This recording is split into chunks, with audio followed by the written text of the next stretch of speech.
తెలంగాణ రాష్ట్రంలో కాంగ్రెస్ అధికారంలోకి వచ్చి ఏడాది పాలన పూర్తవుతున్న సందర్భంగా నేడు కాంగ్రెస్ ప్రభుత్వం నిర్వహిస్తున్న ప్రజాపాలన విజయోత్సవ సభకు వరంగల్ ముస్తాబైంది. హన్మకొండ ఆర్ట్స్ కాలేజీ గ్రౌండ్లో ఇందిరాగాంధీ జయంతి రోజున నేడు ఈ సభ నిర్వహిస్తారు.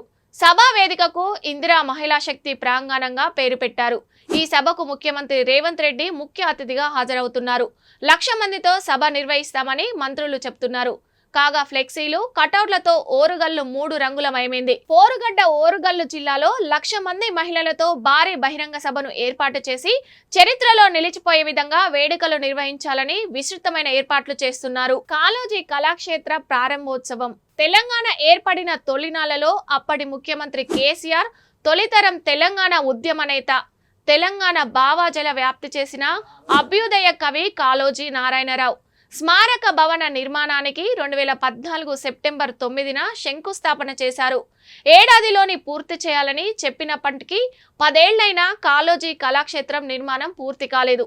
2023 ఎన్నికల సందర్భంగా కాంగ్రెస్ పార్టీ అధికారంలోకి రాగానే కాళోజీ కళాక్షేత్రాన్ని పూర్తి చేస్తామని ప్రస్తుత ముఖ్యమంత్రి, అప్పటి టీపీసీసీ అధ్యక్షులు యనుమల రేవంత్ రెడ్డి ప్రకటించారు. చెప్పినట్టుగానే కాంగ్రెస్ పార్టీ అధికారంలోకి రాగానే వరంగల్ పశ్చిమ ఎమ్మెల్యేగా గెలుపొందిన నాయిని రాజేందర్ రెడ్డి వెంటపడి ప్రత్యేక నిధులు తెప్పించి ఇచ్చిన మాట ప్రకారం ఏడాదిలోనే పూర్తి చేయించారు. నేడు సీఎం రేవంత్ ప్రారంభోత్సవం చేయబోతున్నారు. 22 జిల్లాలో శంకుస్థాపనలు.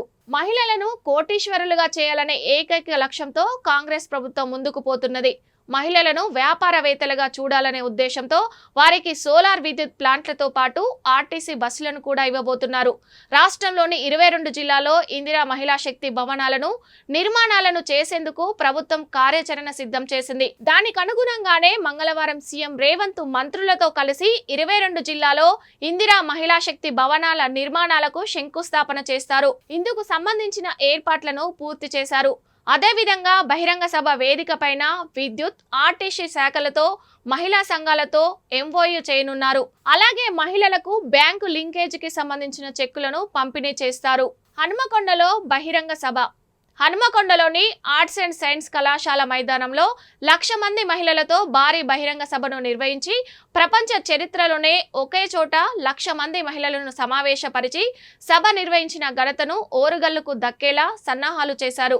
ఉమ్మడి వరంగల్ జిల్లాలోని 12 అసెంబ్లీ నియోజకవర్గాల నుండి నియోజకవర్గాలతో పాటుగా వరంగల్ నగరంలో ట్రై సిటీ నుంచి 50,000 మంది మహిళలను సభకు తరలించేందుకు ఏర్పాట్లు పూర్తి చేశారు.